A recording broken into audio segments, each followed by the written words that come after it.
From now on, NATO and Ukraine will meet in the Council to discuss and decide as equals. This is a significant step to move Ukraine closer to NATO. I also welcome the major new announcements of military support made by NATO allies at this summit. Allies have already provided tens of billions of dollars in military aid to help beat back Russia's invasion. Tens of thousands of Ukrainian troops have been trained and equipped by NATO allies, and as Ukraine continues to liberate territory, we will stand by them for as long as it takes. Yesterday, we agreed a new multi-year assistance package for Ukraine to help transition Ukraine from Soviet era to NATO equipment and standards and make their forces fully interoperable with NATO. Ukraine is now closer to NATO than ever before. Allies reaffirmed that Ukraine will become a member of NATO and agreed to remove the requirement for a membership action plan.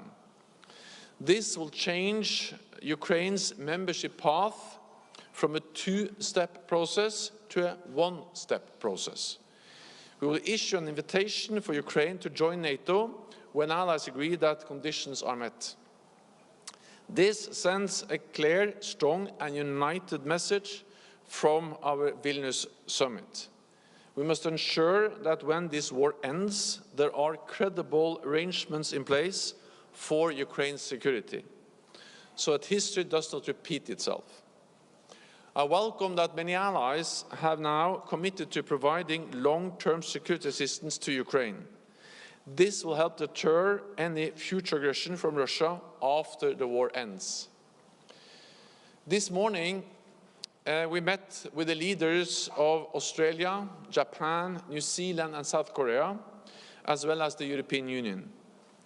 NATO is a regional alliance, but we face global challenges.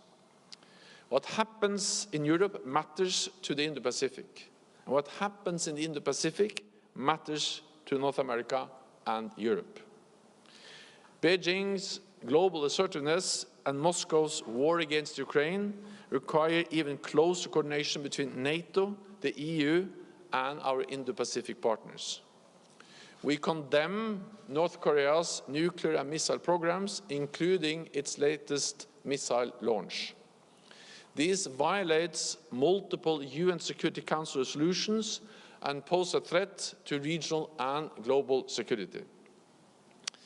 NATO is reinforcing our ties with Australia, Japan, New Zealand and South Korea with tailored partnership programs, including joint work on issues like maritime security, new technologies, cyber, climate change and resilience. We will work even more closely together, standing strong for the rules-based international order.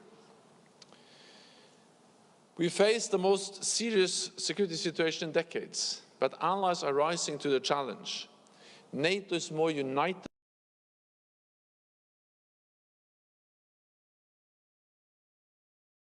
Thanking President, the Lithuanian government and the people of Vilnius for hosting this historic summit. I look forward to the Washington summit next year, marking the 75th anniversary of our alliance. And with that, I'm ready to take some questions. Politico. Oh. Politico. Oh. Thank you. Thank you very much, Ali Bayer from Politico. Secretary General, after reading the communique, some Ukrainians have raised concerns that perhaps some Western capitals may be preparing for a situation where Ukraine's NATO membership would be a chip in a negotiation with Russia. What is your response to Ukrainians who have that concern at the moment? Thank you.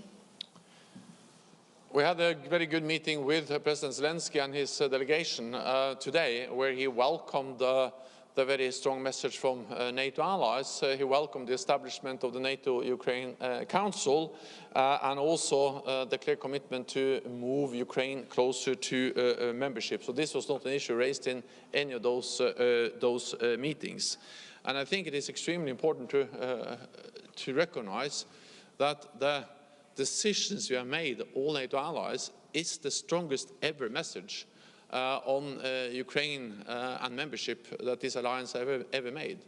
By stating clearly that Ukraine will become a member, that Ukraine's future is in NATO, and also then describing the path forward with the practical support for ensuring interoperability, with strengthening the political ties with the NATO-Ukraine Council, and then by removing the requirement for a membership action plan. Then negotiations to solve the conflict in Ukraine will only happen when Ukraine is ready for negotiations. And as we have stated again and again, nothing about Ukraine without Ukraine. What we do know is that the more military support we provide to Ukraine, the more land they are able to liberate, the stronger their hand will be at the negotiating table. And therefore, we continue, and the message from this summit and from NATO allies with new announcements of long-range cruise missiles, of more armored vehicles with more advanced air defense systems and training of F-16 pilots, is that we support them to liberate land so they will have a stronger hand at the negotiating table. That's what this is about. It's not about NATO negotiating on behalf of Ukraine. Okay, we'll go to the gentleman in the front row here.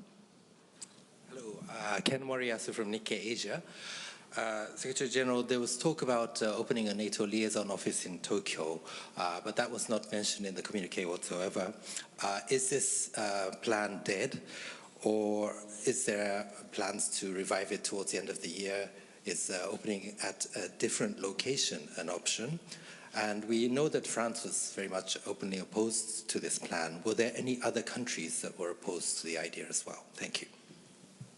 This morning I met with Prime Minister Kishida from Japan, and that was a very good meeting where we both recognized and stated clearly the importance of further strengthening the partnership, the work we do together, Japan and NATO.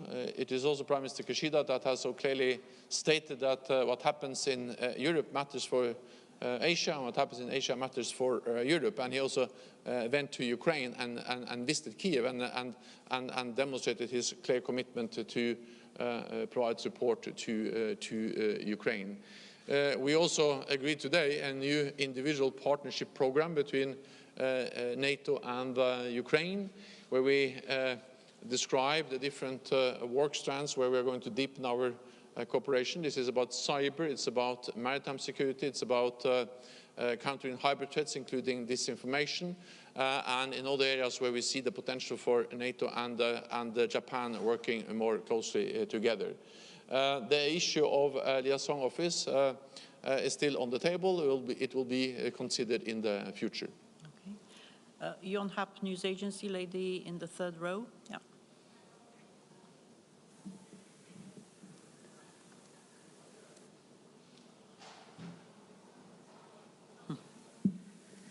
Yes.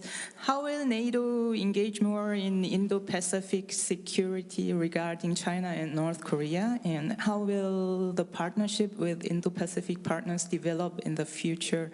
Are you planning to invite them next year too? A very strong and clear message from this meeting, and especially the meeting we had with our partners this morning, the Indo-Pacific partners, Australia, Japan, South Korea and New Zealand, is that security is not regional, security is global, and therefore we really have to stand together.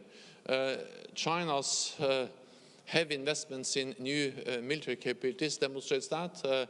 We expect that China by 2035 will have 1,500 nuclear warheads on missiles that can reach North America and the whole of Europe, NATO territory. We see how China is coming closer to us. This is not about NATO becoming a global military alliance, but this is about recognizing that this region faces global challenges, and the rise of China is a part of that, and that China is coming close to us in Africa, in the Arctic, but also trying to control critical infrastructure, and of course we see them also in cyberspace.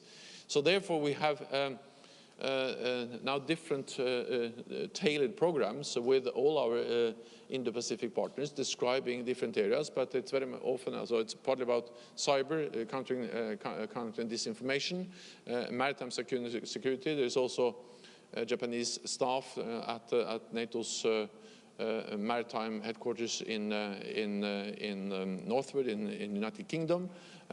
So we are working on different practical ways of working together, including by participating or participation of Asia-Pacific or Indo-Pacific partners in our cyber exercises. So we are gradually expanding what we are doing together, simply because our security is interlinked, and just a recent missile launch of North Korea demonstrates that, because that's of course a challenge to the region. It's a threat to the region, but it's also undermining global peace and stability, the North Korean missile and nuclear programs and the launch we just saw yesterday. ARD, third row. Markus Preis with ARD. Secretary General, two questions, if I may. The first one also on President Zelensky. You said that he welcomed the language of the communique today. That's right, but he called exactly the same communique yesterday absurd. Is he sometimes going too far, risking to alienate also partners who spend a lot of political capital and real capital in order to help him? That's the first question. And the second one is very technical. If countries engage in security agreements or guarantees for Ukraine, does that count on the 2% spending goal? Thank you. Well, what counts, to take that first, what counts against the 2% spending is every expenditure that falls within NATO's definition of defense expenditure.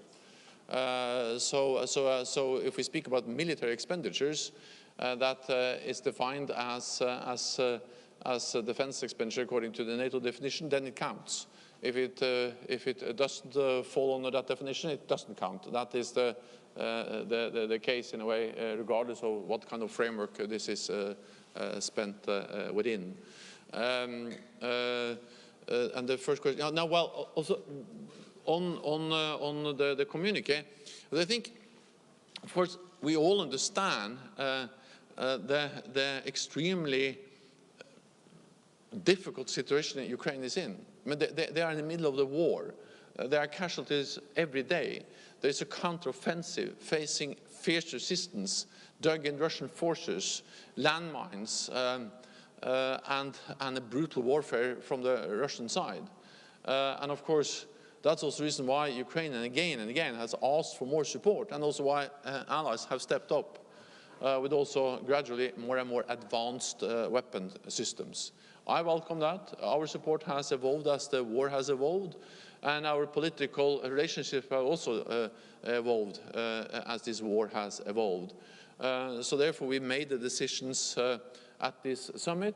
I'm glad that President Zelensky welcomed both the creation of the NATO-Ukraine Council, the fact that we removed the requirement for membership action plan, moving Ukraine closer to NATO, and also the fact that this is the strongest ever expression of the path forward, the united message on membership for Ukraine from this alliance. Okay.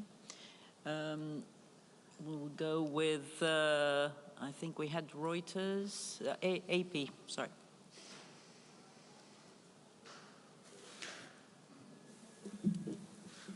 Lorne Cook from Associated Press. You've said once again, the whole summit has shown how close you want to bring Ukraine to NATO.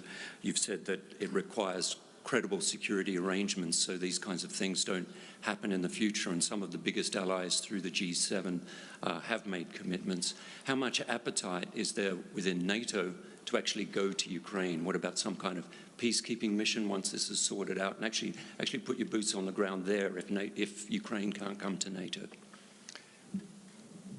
I think it's wrong now to speculate exactly on how this will be done in the future after the war ends. The most important thing now is to ensure that the war ends in a just and lasting way. And again, that's the reason why the most urgent task, the most important task, is the continued flow of military support. And I think we really realized many months ago that this is a war of attrition, meaning a battle of logistics. It is important that we deliver different advanced weapon systems, but as important as delivering new systems is it that we are able to maintain and sustain all the systems which are already there. An enormous amount of ammunition, spare parts, maintenance, repair capacity. And maybe that's not as, as I say, as easy to get public attraction on this day-to-day hard work to sustain, but without sustaining all the systems, the Ukrainians will not be able to defend their land and to liberate the territory. I say this because then when the war ends and there's some kind of arrangements, then I think all NATO allies have to sit down and agree exactly what type of arrangements. Part of this will also then be the membership path, because we have agreed that Ukraine's future is in NATO. We reaffirm that Ukraine will become a member. We actually have agreed on concrete tools, political tools, practical tools to help Ukraine move towards membership. And then, of course, everyone understands that a final decision on this cannot be taken before there is some kind of end to this war. Colleagues, I know there are lots of questions. I'm afraid we have to end this here. So thank you very much. This concludes this press conference. Thank you so much.